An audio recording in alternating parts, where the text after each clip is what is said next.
Janasena party railway Koduru MLA Arava Sreedhar ముస్లిం మహిళలను ఉద్దేశించి చేసిన అనుచిత వ్యాఖ్యలు చేయడం దారుణమని AP Waqf board director Mohammad Ismail Baig ఖండించారు. రూరల్ మండలం ఆటోనగర్ లో శనివారం రాత్రి AP Waqf board director Mohammad Ismail Baig విలేకరుల సమావేశంలో మాట్లాడారు. రైల్వే కోడూరు ఎమ్మెల్యే అరవ శ్రీధర్ చేసిన వ్యాఖ్యలకు సంబంధించి తమకు అండగా నిలిచిన దళిత స్నేహితులు, దళిత సంఘాల నాయకులకు ముస్లిం సమాజం తరపున ఇస్మాయిల్ బేగ్ కృతజ్ఞతలు తెలియజేశారు.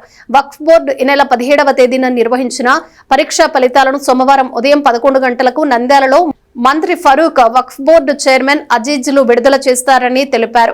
తెలంగాణలో సీనియర్ అడ్వకేట్ కాజా మొయినుద్దీన్ ను దుండగులు దారుణంగా హత్య చేయటాన్ని ఆయన ఖండిస్తున్నట్లు తెలిపారు. నిందితులను గుర్తించి వారి ఆస్తులను జప్తు చేసి న్యాయవాది కుటుంబ సభ్యులకు న్యాయం చేయాలని ఆయన డిమాండ్ చేశారు. నా స్నేహితులు ఎవరైతే నా దళిత స్నేహితులు ఉన్నారో వారు, అదేవిధంగా దళిత సంఘాల నాయకులు ప్రతి ఒక్కరికి కూడా అతనిని ఖండిస్తూ సోషల్ మీడియాలో వివిధ మాధ్యమాల్లో వాళ్ళు ముస్లిం మహిళలకు సపోర్ట్గా మాట్లాడడం, ఎవరైతే సపోర్ట్గా మాట్లాడారో వాళ్ళందరికీ కూడా నేను నా తరఫు నుంచి, ముస్లిం సమాజం తరఫు నుంచి మనస్ఫూర్తిగా వాళ్లకు కృతజ్ఞతలు తెలియజేస్తున్నాను. ఒక ఎమ్మెల్యే అయ్యుండి ఒక ఎమ్మెల్యేగా గెలిచిన తర్వాత మనం దగ్గరగా 3 నుంచి 4 లక్షల మందికి ప్రాతినిధ్యం వహిస్తూ ఉంటాం. గెలిచిన తర్వాతన్నా మన ప్రవర్తన మార్చుకోవాలి, మన భాషను మార్చుకోవాలి.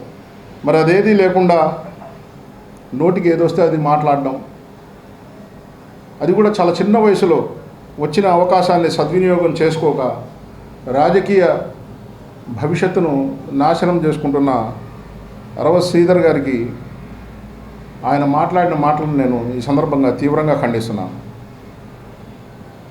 ఏదైతే ఈయన బాధ్యత ఇప్పుడే నాకు తెలిసింది సోషల్ మీడియా ద్వారా, ప్రభుత్వ విప్గా ఈయన ఏదైతే బాధ్యత నిర్వహిస్తున్నారో దాని నుంచి రాజీనామా చేశారని, అలాగే మా అధ్యక్షులు పవన్ కళ్యాణ్ గారికి ఆ రాజీనామా లేఖను పంపించారని ఇప్పుడే నేను చూశాను.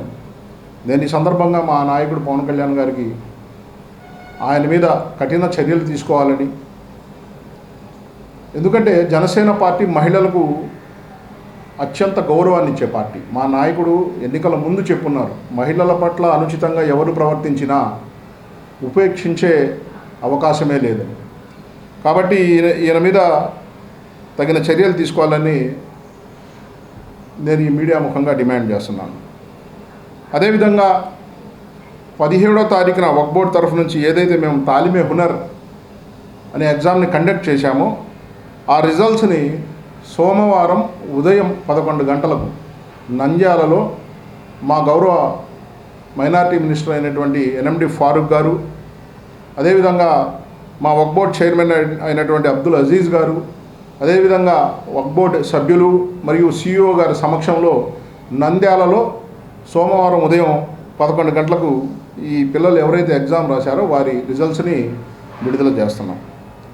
అదేవిధంగా ఈరోజు తెలంగాణలో ఏదైతే ఒక సీనియర్ న్యాయవాది వక్ఫ్ బోర్డు స్థలాల కోసం కోర్టుల్లో పోరాటాలు చేస్తున్న ఖాజా మొయినుద్దీన్ గారిని అత్యంత దారుణంగా పట్టపగలు కారుతో గుద్దించి చంపడాన్ని తీవ్రంగా ఖండిస్తున్నాను.